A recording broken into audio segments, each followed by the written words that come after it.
রাজনৈতিক পট পরিবর্তন ও প্রশাসনিক স্থবিরতায় চলতি অর্থ বছরের প্রথম ৭ মাসে এডিবি বাস্তবায়ন হয়েছে ৯ বছরের মধ্যে সবচেয়ে কম। জুলাই থেকে জানুয়ারি পর্যন্ত এ খাতে ব্যয় হয়েছে ৫০,০০০ কোটি টাকার খানিকটা বেশি। রিপোর্ট করেছেন দেলোয়ার দোলন।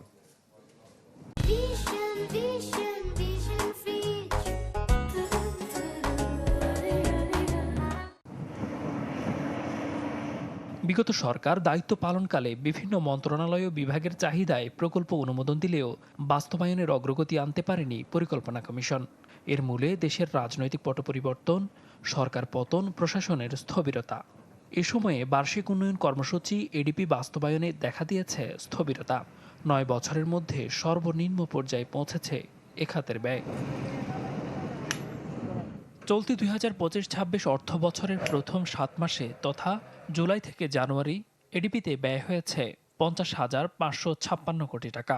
এমনকি গত অর্থ বছরের রাজনৈতিক অস্থিরতা ও সরকারের পরিবর্তনের সময়ের তুলনায়ও এবারের ব্যয় কমেছে উল্লেখযোগ্য হারে।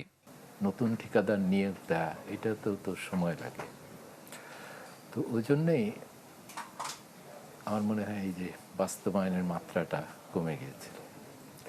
সেটা যে একেবারে খারাপ কিছু তা কিন্তু বলা যাবে না, কারণ আগে তো খরচ হতো, সেই খরচ থেকে কোনো ভ্যালু পাওয়া যেত না। সরকারের বাস্তবায়ন পরীক্ষণ ও মূল্যায়ন বিভাগ আইএমইডি এডিপি বাস্তবায়নের হালনাগাদ প্রতিবেদনে বলা হয়েছে, চলতি অর্থ বছরের প্রথম ৭ মাসে এডিপি বাস্তবায়নের হার ছিল মাত্র ২১.18%।